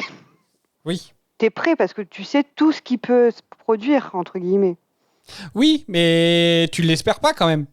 Et si... Mais voilà, mais en général, en première ligne, il y a marqué la mort. Donc... Oui, mais si l'une de ces choses se produit... Enfin voilà quoi, donc tu peux te retrouver dans le même état que le pistolero du coup, enfin avec cette envie de vengeance. Oui, mais tu pourras pas lui en vouloir parce que t'as dit oui quoi. J'imagine, mais je voulais juste me faire opérer des yeux et je me retrouve cyborg, je comprends pas qu'est-ce qui s'est passé. Vous avez signé la décharge, monsieur, je suis désolé. Vous êtes devenu une machine de guerre. On vous a mis des yeux bioniques. Et puis après on s'est pas senti pisser, on allait beaucoup plus loin que prévu. C'est horrible. Mais on est d'accord que là on n'a pas le motif de recrutement des volontaires. On n'a pas le motif, mais on n'a pas, on sait pas ce qu'il leur a dit. Non. Et un truc qu'on sait pas non plus, qui est du coup je trouve plus marquant, c'est mon élément marquant d'ailleurs, c'est les images et ce que voit et ce qu'entend le docteur. On n'a qu'un aperçu, on sait pas vraiment ce que c'est. Mais on sait juste que c'est horrible et que après on a la réaction du docteur. Mais non, ça reste flou en fait, on sait pas. C'est vrai que peut-être si on avait vu les images, notre balance aurait peut-être penché d'un autre côté. On aurait dû le regarder en faisant des arrêts sur image. C'est marrant que ce soit le propre vaisseau de Jex du coup qui du coup le vende entre guillemets. Quelle idée d'avoir tous ces fichiers compromettants. Oui, il aurait dû mettre un code au moins. Un mot de passe. Un mot de passe. Il y en avait un. Ah oui, c'est vrai, le docteur il utilisait le tournevis. Il y avait l'autodestruction. Mais oui, pourquoi il les a gardés? Mais parce que ça reste un scientifique, donc on garde les archives. On garde les preuves. Non, c'est pas les preuves, c'est pour faire avancer la science, tu vois, genre, regardez ce que j'ai fait et comment vous pourrez améliorer pour la suite. Bon, plus personne ne verra parce que le vaisseau... boum. Bah oui, du coup, là, maintenant... Est-ce qu'on peut revenir à cette ligne autour de la ville? Parce que je comprends pas le principe, en fait. Donc, Bon, je sais plus comment il s'appelle, Terminator. Le pistolero. Ouais, ok. Non, Terminator, c'est mieux. Ouais, je préfère. Parce qu'il a pas une tête de pistolero, quoi. Mais donc voilà, j'ai l'impression qu'il est un peu conditionné pour pas toucher les innocents. Ou c'est peut-être un choix conscient de sa part. En tout cas, son souhait, c'est de ne pas tirer sur les innocents. Jusque-là, ok, je suis d'accord avec lui, c'est bien. Mais quand les gens sortent de la ville, donc qu'ils soient innocents ou pas, il leur tire dessus. Donc je comprends pas à quoi sert cette ligne. Il pourrait rentrer et aller buter le docteur, quoi. T'es innocent tant que tu restes dedans. Voilà. Ouais, ok. Je pense que c'est ça, ouais. Ok. Il y a un peu ce truc de vous êtes innocent tant que vous n'êtes pas complice, mais je pense qu'il doit un peu avoir ce truc de en fait, si vous le protégez, vous êtes complice, donc vous êtes coupable. Il y a peut-être un peu ce truc aussi, tu vois. Je me demande si le plan dès le début, justement, c'est pas qu'ils finissent par rentrer dans la ville, parce que, comme dit Adèle, à partir du moment où vous êtes complice, vous êtes coupable, donc tous ceux qui, en gros, sont restés dans la ville pour couvrir le docteur, l'autre docteur, ils méritent aussi, entre guillemets, le sort que je vais leur réserver, quoi. Pourtant, c'est pas ce qu'il fait. Ni quand il rentre dans la ville, ni quand il s'échappe, à Rory et Jax qui s'échappent et le docteur qui va voir le vaisseau pour faire diversion, pas d'un coup. Enfin, là, il les check avec son œil bionique et il voit risque de blesser l'innocent qui est Rory et du coup, il tire pas. Pourtant, ils ont traversé la ligne. Pourtant, il aide Jax. Je comprends pas trop le fonctionnement, en fait. Ouais, c'est vrai, t'as pas tort. En fait, moi, de ce que je comprends, c'est qu'à la base, ils sont censés empêcher... En fait, la ligne, elle est plus là pour empêcher d'entrer. Ah bah non. Ils peuvent pas sortir non plus. Ils peuvent pas rentrer ni sortir, mais c'est pas un moment ce qu'il explique, le shérif, que à la base, c'est surtout pour éviter d'entrer, pour que justement, il y ait plus que la ville ne soit plus alimentée, qu'il y ait plus de nourriture qui rentre, etc. Pour, du coup, en fait, les forcer à faire sortir, à virer le docteur. Oui, c'est un siège, quoi. Ouais, pour moi, en fait, c'est ça. Alors, à chaque fois qu'il y a quelqu'un qui sort, effectivement, il vient voir qui. Après, on le voit, au moment où il arrive, il regarde si c'est une personne qu'il doit tuer ou pas. Et donc, si ce n'est pas le cas, il la tue pas, en fait, la personne. Ça, il va changer, en fait, entre guillemets, de politique ensuite. Mais sinon, à la base, les gens sortent. Quand il y a quelqu'un qui sort, il l'analyse pour voir qui c'est. Et si c'est pas Jax, il s'en fout. Mais par contre, il n'y a plus personne qui a le droit de rentrer. Moi, pourtant, j'avais compris que Isaac, il dit dès qu'il y a quelqu'un qui sort, il lui tire dessus. Peu importe qui c'est. Au bout d'un moment, il fait ça, je crois. Au bout d'un moment, c'est ce qu'il dit, oui. Oui, c'est ce qu'il finit par dire. Mais en fait, à un moment, je sais plus... Il y a quelqu'un qui sort, je me demande si c'est pas le docteur. Il sort, il le vise, il regarde, et... Ah non, c'est quand c'est Rory. En fait, il y a Rory qui sort, je crois, à moitié déguisé en... Enfin, je sais plus. Bref, il y a quelqu'un qui sort à un moment en courant, on voit le pistolero l'analyser, et il y a écrit pourcentage de chance d'être le coupable, ou d'être la bonne cible. Je crois que, en fait, c'est... Non, ou pourcentage d'être innocent, je crois qu'il était à 89%. Et finalement, du coup, il l'a laissé. Bah oui, c'est ce que je viens de dire. Bah non, donc du coup, il tue pas tout le monde. Bah non, mais c'est ce que le Marshal dit. Nous, on débarque dans la ville, on la connaît pas, cette petite ville. On essaie de comprendre ce qui se passe. On voit qu'ils crèvent tous la dalle, mais qu'ils ont des lampes torches, donc tout va bien. Mais il dit on est bloqué, on ne peut plus sortir de la ville, donc personne n'ose rentrer parce qu'ils savent que s'ils rentrent, ils peuvent plus ressortir parce que tous ceux qui sortent, ils se font descendre par le pistolero. Après, c'est ce qu'il dit le marshal, mais on n'a pas vu. Mais je me dis, s'il fait ça, c'est ça a dû arriver dans le passé. Sinon, pourquoi il dirait ça? Bah, après, peut-être que le pistolero, c'est ce qui leur fait croire aussi pour pas qu'ils sortent, justement. Après, peut-être que le croit, hein. Je sais pas. Alors, on va avancer un petit peu quand même. Sur qu'est-ce qu'on peut aborder comme sujet? Moi, j'ai envie d'aborder Amy et Rory. Ah bah, j'ai une question pour toi alors, Cédric. Ah! J'attendais qu'on aborde Amy et Rory. C'est pas comme ça qu'il faut dire. Par rapport à quoi, question? donc? Ouais, mais c'est pas moi, c'est pas mon gimmick. Voilà, c'est bon, elle l'a fait.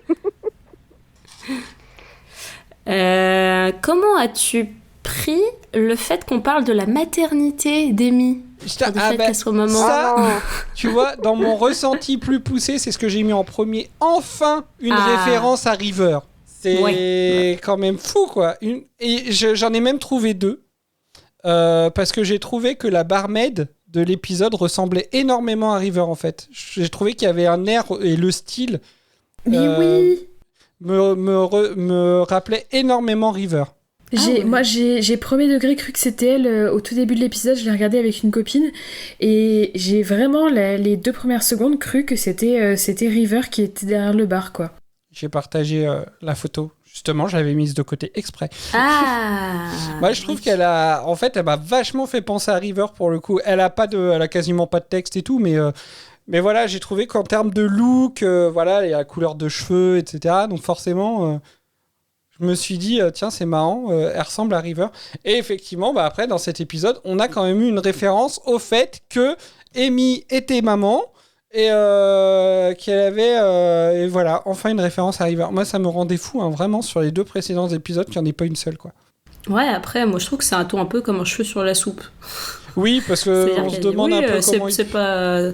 Ouais, ça a pas été de tourpeau. Et oui, vous avez la gentillesse au fond des yeux. Ah oui, je suis maman. Ha. Hou, ha, hou. Voilà, référence faite. Passe à autre chose. C'est vrai. Ils se sont dit au bout de 3, quand même, sans référence, on va quand même en intégrer une. Bon, même si elle est à chier, c'est pas grave. Moi, je m'en fiche tant qu'il y en a une. En vrai. Non, mais moi, je trouvais ça tellement... Enfin, voilà, moi, je comprenais pas le pourquoi... Enfin, voilà, c'est tout. Moi, je comprends pas pourquoi ils ont jamais fait de référence avant. Et là, effectivement, du coup, sachant que sur les 2 précédents épisodes, il y avait quand même des moments où ils auraient pu en parler... bah là sur cet épisode-là, ils en parlent alors que c'était pas forcément, il y avait pas vraiment de moment où on parlait, quoi. Non, mais ils se sont rendus compte qu'ils avaient zappé, donc oups. Ouais. Mais ils en seraient capables en plus. Bon oui, donc clairement. Ah tiens, on a pas parlé de ça depuis 3 épisodes, ce serait bien de le caler là. Ouais, t'as une idée? Non, bah attends, on va faire ça. Ouais, ok. J'ai bien aimé justement le passage où ils se sont un peu engueulés avec Amy et le docteur. Bah d'ailleurs, c'est un autre extrait que j'avais. J'aimerais bien le passer. Ouais, c'est celui-là. Docteur.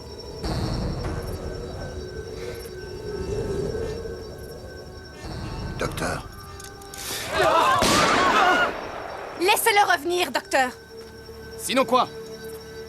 Tu vas me tirer dessus, c'est ça? Allez savoir. Vous n'êtes pas le seul à pouvoir péter un plomb. Peut-être que moi aussi j'ai décidé de faire justice moi-même et de... Le coup est parti tout seul. Que tous ceux qui ne sont pas américains posent leur arme à terre. On peut en finir tout de suite avec cette histoire et sauver tout le monde. Ce n'est pas notre façon de faire et ça vous le savez. Qu'est-ce qui vous prend? Depuis quand tu es devenu une option? Jex doit répondre des crimes qu'il a commis. Ah bon? Et après vous allez faire quoi pour chasser tous les fabricants d'armes de l'univers? Les individus comme lui récidivent toujours. D'habitude j'essaierai de comprendre pourquoi, mais aujourd'hui je baisse les bras. Aujourd'hui je veux rendre hommage à ces victimes, celles du maître, des Daleks et à tous ceux qui sont morts du fait de ma clémence. Et voilà comment on devient lorsqu'on voyage seul pendant trop longtemps. Réagissez si on le livre au pistolero. On ne vaudra pas mieux que lui. J'aime bien ce petit passage. Alors bon, déjà le petit tacle aux Américains. Tous ceux qui ne sont pas Américains posent leurs armes. Mais j'aime bien cette phrase, ce petit passage où justement elle lui dit voilà ce que ça fait quand on voyage seul pendant trop longtemps. Pourtant, à la fin de l'épisode, elle dit bon, bah nous on va aller rentrer, hein. On va rentrer. Hein. Bah tu vois, tu veux pas rester non plus. Bah non, maintenant qu'elle a vu qu'il était fou, elle veut pas rester. Puis il y a sa fille qui l'attend à la maison, tu te rends compte? Bah oui. Ça dit, c'est la nounou qui s'en occupe. Cela dit, j'aime bien le moment où elle dit non mais de toute façon faut qu'on rentre parce que sinon nos amis ils vont trouver qu'on vieillit plus vite qu'eux. Oui. Ça c'était drôle. Ce qui est déjà le cas parce que Rory il a quand même 1000 ans de plus. Donc voilà, est-ce que vous avez des choses à dire sur Amy Rory? Bon, Rory il est assez secondaire quand même dans cet épisode-là. Il n'a pas de grands moments entre guillemets à part quand il sert de l'heure encore le pauvre. Toujours prêt à mourir lui. Il a pas servi à grand chose, hein, Rory, dans cet épisode, pardon. Non, le seul moment où vraiment il a un peu d'importance, entre guillemets, c'est quand il part avec Isaac pour attirer, pour détourner l'attention du pistolero, quoi. Bah, il y a même une blague où je sais plus si c'est Isaac ou Jax qui oublie son prénom et qui dit hey, toi, mec. Ah oui, t'es qui toi? Et Rory qui est putain. C'est vrai. Le pauvre. Donc, ouais, ils sont plutôt secondaires. Ça fait plusieurs épisodes qui sont secondaires. En tout cas, l'épisode dernier, déjà, ils étaient un peu plus secondaires. Donc, on sent que, ouais, ils ont moins d'importance centrale dans l'intrigue. Bon, Amy plus que Rory, là, mais quand même. Mais c'est vrai, on se demande si c'est vraiment encore les compagnons officiels du docteur. Ouais, ça fait vraiment visiteur, quoi. Un petit peu de passage. J'ai l'impression d'être un épisode de Noël où ils ont des compagnons juste pour un épisode. Mais ça fait un peu cet effet-là. Bon, sur plusieurs épisodes, mais qui sont là sans être vraiment là. Je sais pas, c'est un peu bizarre. Sur la précédente saison, on avait dit qu'il avait gagné 200 ou 300 ans. Mais là, au final, on a clairement perdu le compte. Hein, puisqu'on a bien compris qu'il voyageait pas mal entre 2 épisodes. Donc, nous, on sait même plus quel âge il a, là. Bah, il est très très vieux. C'est pour ça qu'il râle, il devient aigri. Mais il le dit dans l'épisode quel âge il a, non? Il y a pas un moment où il dit qu'il a 1200 ans? Dans cet épisode-là? Ouais. Ah bon, c'était dans mon résumé, Cédric. Ah merde, excuse-moi. Mais mais non, mais écoute rien. Mais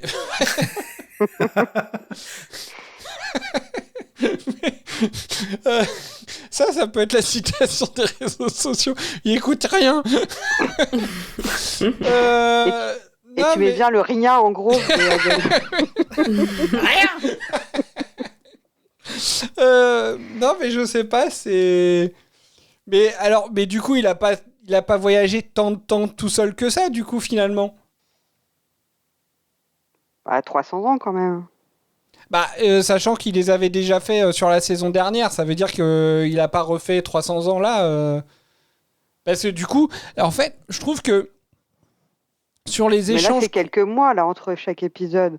À chaque fois, c'est que quelques mois. Mais parce que Amy, elle pleure sinon. C'est quelques mois pour Amy et Rory.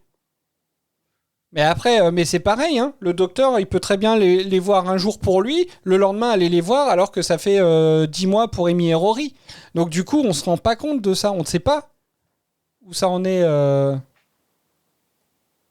ce niveau-là, en fait. Cela, c'est pareil. Là, on n'a vraiment aucun contexte. Enfin, si, juste qu'ils allaient au Mexique. Non. Oui, ils sont pas arrivés du tout au Mexique. Hein. Putain, les pauvres, à chaque fois qu'ils veulent aller au Mexique, ils tombent ailleurs, et à côté. Hein. Déjà, quand ils voulaient aller à Rio, vous avez déjà merdé. Ah non, Rio, c'est le Brésil. Rio, c'est pas au Mexique. Hein. Oh là là, je suis complètement... Jean-Michel Dulangéo. Je suis désolée de te dire ça, mais... Non, mais le pire, c'est qu'en le disant, je me suis dit, mais attends, mais Rio, c'est le Brésil. Ah bon, bref. En plus, là, il voulait faire la fiesta de Los Muertos. Ça avait l'air plus fun comme épisode. Ah, c'est un jeu, ça? Oui, très sympa d'ailleurs. C'est Coco aussi. Oui. Enfin bon, voilà. Bon, j'arrête de dire des conneries. Bah du coup, ça peut être ça la situation des réseaux sociaux. Bah oui, pour la deuxième fois, ils allaient au Mexique. Bah oui, la fois d'avant, c'était à Rio. Déjà, quand vous êtes à Rio. Ah, je croyais que c'était la phrase « Bon, ben j'arrête de dire des conneries Non, non. ». Parce que tu l'as dit Sinon, à ce ça va moment-là. faire perdre les auditeurs qu'on a. Très bien, enfin bon, voilà. Est-ce que vous avez des choses à ajouter sur... Bah, sur l'extrait que tu as passé, j'aime bien quand il... quand il dit « Bon, ceux qui sont pas américains, lâchez les armes ». Bah oui, comme j'ai dit, ça c'est un petit tacle aux Américains, du coup, je pense. Hein. J'ai l'impression. Bah non, ça veut dire que les autres, on sait pas utiliser une arme. Bah oui, bah c'est ce que j'ai dit. C'est c'est surtout pour montrer que oui, enfin, les Américains pensent, entre guillemets, que voilà, c'est bien de pouvoir en utiliser. Enfin, je sais pas. Faudra leur dire qu'on va quand même souvent à la fête foraine. Hein. On tire sur des ballons tout le temps. Alors, est-ce qu'il y a un autre sujet Au Mexique. À Rio, au Mexique. Est-ce que vous avez des choses à ajouter sur cet épisode? Est-ce qu'il y a d'autres sujets que vous vouliez aborder dessus? La fin, peut-être. Rapidement, passer sur la fin, qui au final, voilà, le pistolero qui devient le protecteur de la ville, qui l'a persécuté. Oui, ils sont pas du tout rancuniers, hein. Ils portent bien leur nom, hein, chez Merci. Ils suivent leurs principes. Mais du coup... En espérant que ça se retourne pas contre eux après, quoi. Normalement. Et du coup, on entend la voix off qui parle c'est l'histoire de son arrière-grand-mère ou quelque chose comme ça. On la connaît pas, la voix off. Est-ce que c'est pas un personnage qu'on va voir ou qu'on a déjà vu? Mais pour moi... La VF, on l'avait déjà entendu, je crois, mais j'ai pas réussi à trouver qui c'était et ça m'a énervé. La VF? Ah bon? Ouais. Je sais pas si on l'a déjà entendu dans Doctor Who, ou peut-être qu'elle a l'habitude de faire les voix off dans Doctor Who, j'en sais rien, mais j'ai essayé de chercher qui avait fait la voix, et j'ai pas trouvé. Je veux dire, on n'est pas censé connaître sa descendante. Je veux dire, un personnage... Non. Dans Doctor Who. Ça aurait été marrant. Je suis curieux, vous voulez qu'on regarde vite fait la VF? Très vite fait. Après, j'ai vu le nom d'une personne, mais comme je connaissais pas du tout ce qu'elle avait fait à côté, j'ai pas su si c'était cette voix-là ou pas, quoi. Parce que je trouve que c'est elle, hein, mais je sais pas. Non, mais c'est pas très important, hein, si c'est pas un personnage qu'on connaît. Ça aurait été marrant qu'on la retrouve. Attends. J'aime bien quand ils font des flashbacks comme ça, d'un personnage qu'on a vu, ou affilié ou autre. Mais, hop. Ah, pas possible. Légende, je n'en sais rien. Mon arrière-grand-mère était une petite fille à l'arrivée du pistolero. Mais la prochaine fois que vous vous rendrez à Mercy, demandez aux habitants pourquoi ils n'ont pas de marshal, de shérif ou de policier. Ils vous répondront qu'ils n'en ont pas besoin. Ils vous souriront et vous vous rendrez compte à leur expression qu'ils cachent un secret. Comme s'ils avaient un ange gardien qui veillait sur eux. Un ange gardien tombé des étoiles.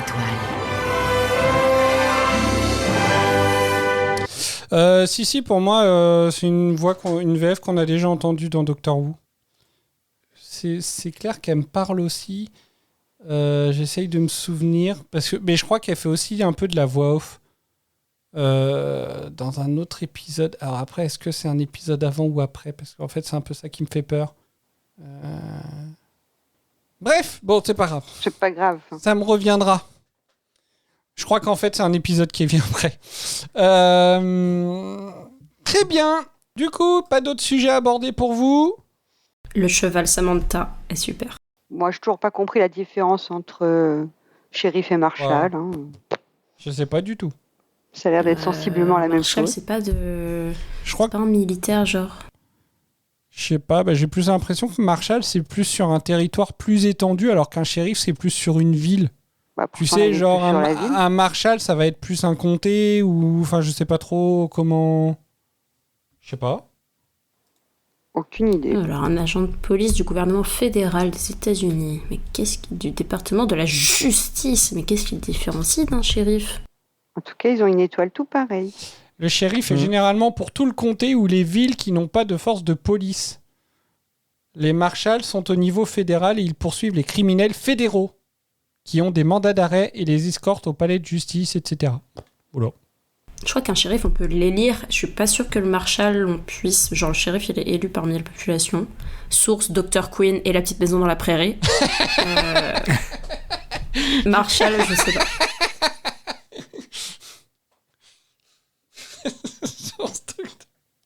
Ça vaut ce que ça vaut. C'est bien. Au moins, je trouve que ça va bien en plus avec justement l'époque de cet épisode-là. Voilà. Bon alors, on va avancer. Donc du coup, pas d'autres sujets abordés pour vous ? Moi, je me demandais si les costumiers avaient un souci dans cette série.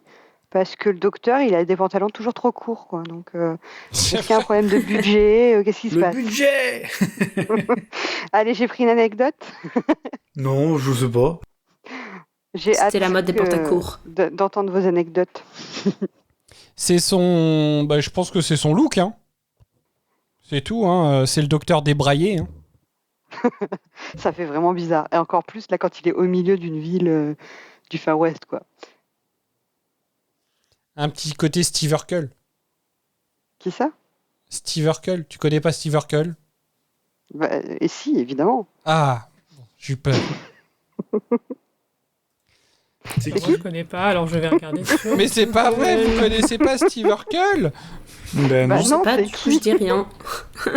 C'est fou, ça ? Urkel. J'aurais pensé quand même que tout le monde le connaissait, excusez-moi. C'est l'esprit de famille, je crois que ça s'appelle. Ah C'est moi qui ai fait ça. Je connaissais pas son nom. Oui, voilà. Je savais pas qu'il s'appelait comme ça, moi. Enfin bref, voilà. On passe aux éléments marquants ? Oui. Eh ben, je vous écoute pour vos éléments marquants, Mireille. Eh ben, je suis ressortie de l'épisode sans éléments marquants. J'espérais qu'il y en aurait un qui me viendrait à l'enregistrement. Ce qui n'est pas le cas. J'avais juste noté que la scène de fin, en fait, quand la petite fille regarde le cyborg et que le cyborg regarde au loin, c'est une scène qui visuellement est assez jolie, je trouve. Mais c'est pas un élément marquant avec grande conviction, quoi. Ouais, c'est la dernière scène parce que t'avais rien trouvé avant. Un peu, ouais, c'est ça. On peut dire ça, ouais. Stella. Moi, je vais dire la mort d'Isaac. Voilà, parce que il a survécu dans Stargate et je trouvais ça triste qu'il meure là. Écoute, ça se trouve il est parti de Stargate pour venir mourir là. Ce qui est possible. Non, c'est dans l'autre sens, je pense. Rose ? Je dirais la découverte des dossiers secrets de Jex par le docteur. Adèle ? Je n'en ai pas non plus. Après, en regardant l'épisode, quand même, j'ai quand même noté un truc, c'est la gueule du gamin, là, du village, là, quand celui qui dit qu'il a à peine 18 ans et qu'en gros il en a 17, là. Oui. Je l'aime pas, voilà. J'aime pas sa gueule. Moi non, j'aime pas sa gueule. Allez, le retour. En parlant de ça, je suis la seule qui me suis dit qu'il faisait pas du tout 18 ans, qu'il en faisait plutôt 30.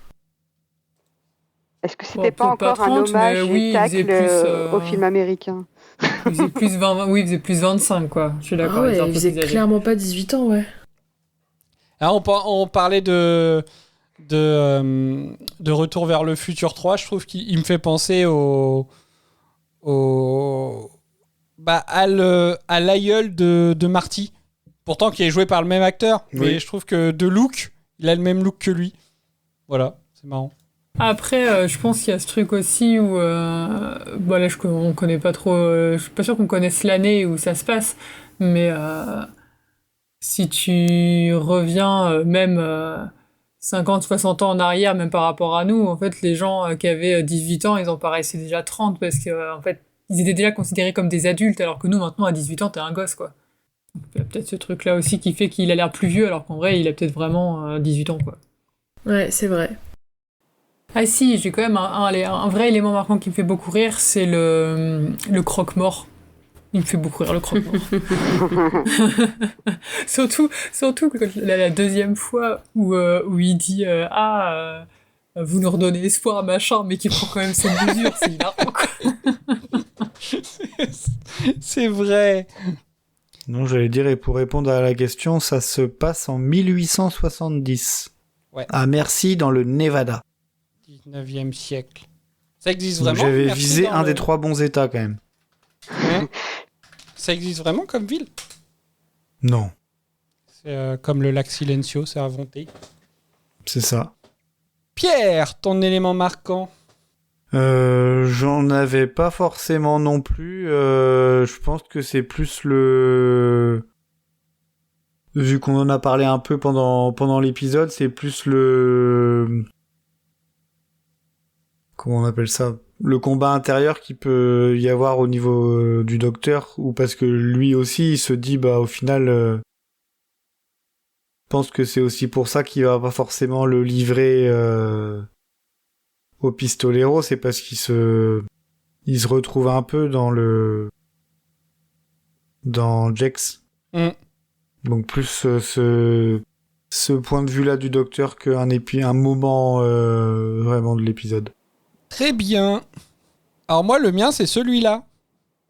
Je peux vous emprunter votre cheval? Je suis officiellement en mission pour le Marshal. Il s'appelle Joshua. C'est un prénom biblique, ça signifie le sauveur. Pas du tout. Comment? Je parle le cheval et il s'appelle Suzanne et il vous demande de respecter ses choix de vie. Ya! Voilà, le docteur parle cheval en plus. En plus de bébé. Voilà. C'est vrai que c'est assez Ça me drôle, fait ça. Ça me fait rire. Voilà. Qu'est-ce qui ne parle pas, de toute façon?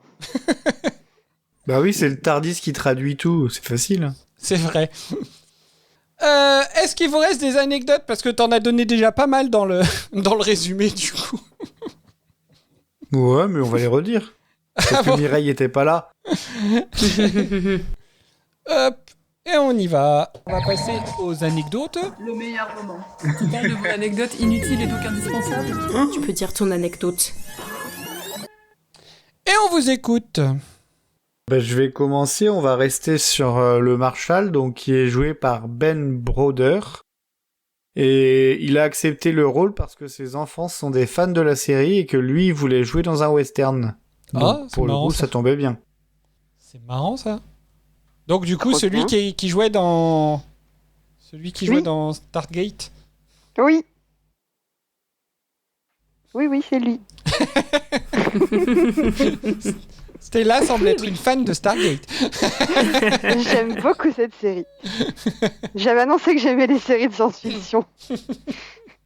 Ça tombe bien. Et bah pour rebondir sur le cheval, il faut pas rebondir sur les chevaux, attention. Matt Smith. On peut tuer les était dinosaures, autorisé mais on à- rebondit pas sur les chevaux. Ah non, les chevaux c'est bien plus mignon que les dinosaures. Mais on va pas revenir sur le débat.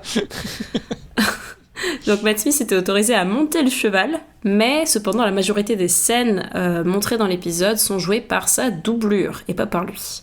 Sûrement pour des raisons d'accident peut-être. D'assurance. De risque. Bah, peut-être qu'il a fait plein de scènes où il montait sur le cheval, mais il était tellement nul qu'ils se sont dit « Oh, on peut pas montrer ça à l'écran. » Oui, parce qu'il y a être autorisé puis être doué. C'est ça.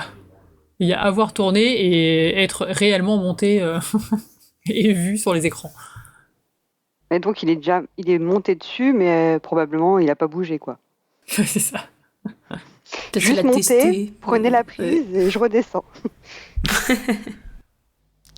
L'anecdote suivante, c'est à propos de la narratrice de l'épisode qui s'appelle Lorelai King, qui a également raconté un audiobook de Patricia Briggs dans lequel le personnage principal s'appelle Mercy. C'est une jolie coïncidence. Oh, c'est trop chaud. Comme de par hasard. Ouais, elle a pas d'imagination. Et du coup, je le disais à la fin, au moment du résumé, l'essentiel des scènes a été tourné à Almeria, donc c'est une région désertique d'Espagne.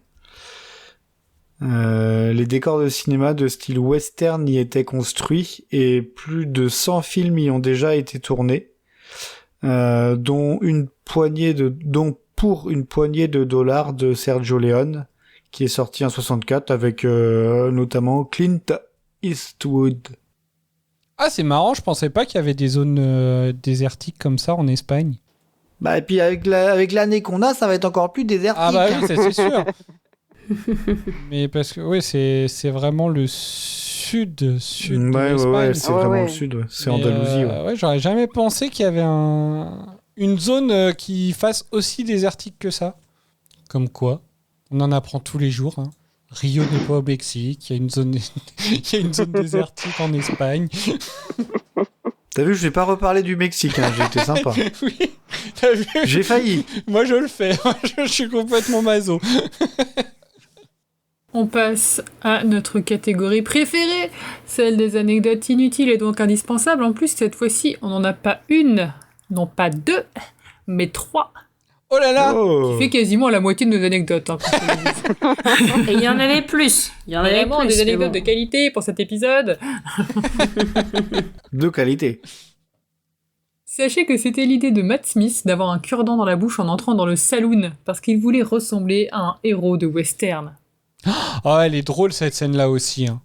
Quand il rentre dans le saloon à vraiment faire le... Ouais, il fait vraiment le cow-boy. Et puis, à peine les portes se ferment, il se redresse et tout, il se rend compte que bah non, ça le fait pas. C'est marrant. Ah bah, c'est vraiment typique, quoi. C'est vraiment cliché de western. C'est ça. T'as dit quoi, Pierre ? Ce sera ça mon élément marquant quand il dit qu'il veut un thé et puis qu'il faut laisser le sachet dedans. Ah, il veut un truc fort. Ah, le gars, c'est un bonhomme, quoi. Bah, ouais. C'est vrai. Question. Bah, c'est une question ou une anecdote ? C'est une anecdote sous forme de question. Karen Gillian a la échinophobie. Savez-vous ce que c'est ? Elle a peur des chevaux. Ouais, c'est ce que j'ai dit. Exactement. Voilà. Intéressant comme anecdote. Hein. La pauvre. Ça devait être galère avec le tournage, n'empêche. Ce tournage-là, mais surtout... Ah putain, faudrait que je le revoie. Elle a fait comment avec les dinos la semaine dernière ? Bah, c'était pas des chevaux. Ouais, bah... C'était un demi-dinosaure, alors ça va. Hein. Non, mais par contre... Il était moche, donc... Par contre, elle joue dans Jumanji. Et dans Jumanji Next Level, il y a un des personnages qui joue un cheval. Donc, il y a un des personnages, en gros, parce qu'en fait, ça se passe dans un jeu vidéo. Et dans le jeu, il y a un des personnages, en fait, qui devient un cheval. Et du coup, sachant que c'est dans la même bande, faudrait que je regarde s'il y a beaucoup de scènes avec, où ils jouent les deux. Faudrait voir si c'est un vrai cheval aussi. Ouais. Parce que c'est pas des images de synthèse. Non, je pense pas, mais... Ah, je regarderai parce que ça devait pas être facile pour elle, du coup, à ce moment-là non plus. Hein. Peut-être qu'elle a dépassé sa peur grâce à ça. Peut-être. Et enfin, dernière anecdote. Le saviez-vous ? Calertech s'appelait à l'origine Calertech. Voilà. C'est... Débrouillez-vous. Faut expliquer à l'écrit, ouais. Alors, en fait, Calertech, c'est le texte T-E-K. Et à l'origine, ils l'ont orthographié T-E-C. Voilà, et ils ont mis un K, je ne sais pas pourquoi, ils se sont dit que c'était plus joli. Pour le bois. C'était vraiment très intéressant. Ouais. Je crois que c'était la meilleure anecdote de la soirée. Ah bah, merci. Je pense que c'est là, franchement... depuis le début du podcast. Elle va être dure à battre, quoi. Même les rhumes, ils font pas le figure, tu vois. Et la météo. Je sais pas, tech avant avec le C, c'était peut-être par rapport à technique ou technologique. Puis, je sais pas, bon, on va pas chercher d'explications. Hein. Non, mais oui, c'est ce que j'allais dire. Je pense pas qu'ils aient réfléchi à ce point-là. Attends. Bah, ils ont bien dû réfléchir. Ils ont quand même réfléchi. Oui, pour se décider de changer. Ils ont quand même réfléchi pour l'orthographe, alors. Ça se trouve, tech, c'est pour faire bois de cet arbre de zone tropicale, quoi. Je sais pas. Finalement, que le tech, c'est un arbre des zones tropicales. C'est un arbre brunâtre. Peut-être fan de tectonique, hein, tu sais pas. Brunâtre, dur, très dense et imputrescible. Qu'est-ce que ça veut dire, imputrescible ? Bah, je sais pas, c'est toi qui le dis. Qui ne pourrit pas. Qui ne peut pas pourrir. Ah, ça c'est intéressant. En vrai. Bah, c'est beaucoup les mobiliers de jardin qui sont faits en tech. Voilà. Tu vois, Rose, toi et moi, on essaie d'être intelligente, mais Mireille, elle l'est. C'est vrai. Alors, C'est Stella, c'est très gentil, mais je pense que tu dis ça parce que c'est le premier enregistrement qu'on fait ensemble. Vraiment. Tu verras à l'avenir, tu vas vite changer d'avis. Et encore, tu n'as entendu jusque-là que ce qui n'avait pas été coupé. Ouais, c'est clair. Bon, non. On en reparle dans 3 émissions.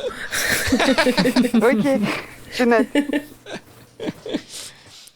Et sinon, juste pour... je me suis amusée, voilà, j'aime bien faire ça, à chercher le nom de Kaler Tech, voir si on avait des infos un peu sur pourquoi il s'appelait comme ça.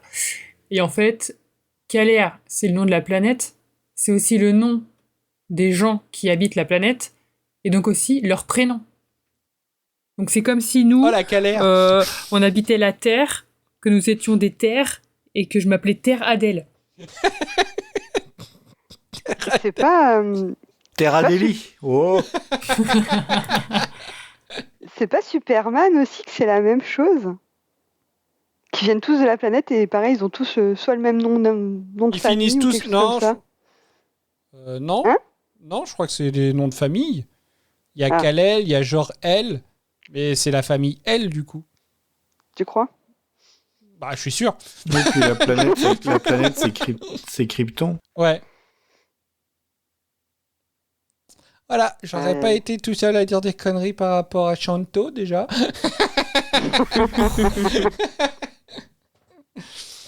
Non, mais... Un enfer, par contre. Au moins, ils ont pas trop à s'emmerder pour faire la carte d'identité. Ouais, mais pour faire l'appel, ça doit être vraiment relou quand même. Kaler, né sur Kaler. Allez. Là, pour faire l'appel, ça fait l'appel dans RRR. Ouais. Nous Tu connais bien, toi. Nous sommes à l'âge de Kaler. Ouais. Kaler Présent. Ah là là. Que suis-je donc venu faire dans cette galère? Ouh. C'est la phrase. Je réfléchissais depuis tout à l'heure comment faire la blague, et j'étais là genre non, ça marche pas. Bah, bien joué, t'as trouvé. Merci. Je mérite bien un... Là, ça mérite un bingo, là. Non. Ouais, un applaudissement. Attendez, je vais y arriver, je vais le trouver. Il va mettre la fanfare.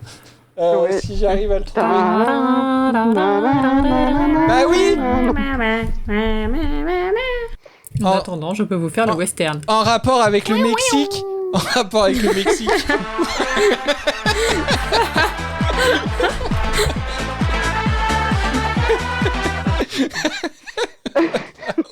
Pour aller à la fiesta Dormez. Bon, allez. Très bien. Bon, est-ce que vous avez des choses à rajouter? Rien. Non. Votre état d'esprit à la veille du prochain épisode, Mireille et Stella. Mireille? Bah écoute, comme d'habitude, en vrai, j'ai envie de découvrir plus la série. En plus, alors je sais plus si c'est quelqu'un de l'équipe ou si c'est ma pote qui connaît Doctor Who, mais une de ces personnes a dit que la saison 7 était sa préférée. C'était ici? Je me demande... je sais plus. En tout cas, bref. Nico, non? Je me demande si c'était pas Nico. Ah bah peut-être Ouais. Nico. Mais comme ça, j'ai envie de dire Nico, mais... Mais du coup, ça m'a donné envie de voir la suite. Surtout que bah, la saison 6 m'avait un petit peu déçue. Donc, non seulement j'espère, mais du coup, j'ai quand même des attentes assez élevées pour la saison 7 en espérant justement que ce sera mieux. Donc voilà, et le trailer, je crois que j'ai trouvé, alors je m'en souviens plus en détail, mais je crois que j'ai trouvé un peu confusant, dans le sens où j'ai pas trop compris où est-ce que l'épisode allait nous amener, donc hâte de voir ça du coup pour justement mieux comprendre. Très bien. Stella?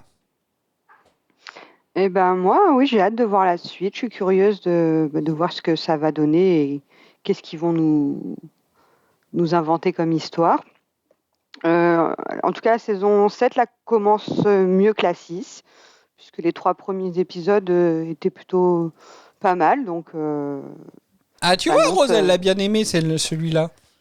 Toi, t'étais pas si toute seule que ça. Hein. Bah, j'avais dit qu'il était pas. Ah oui. Il était pas.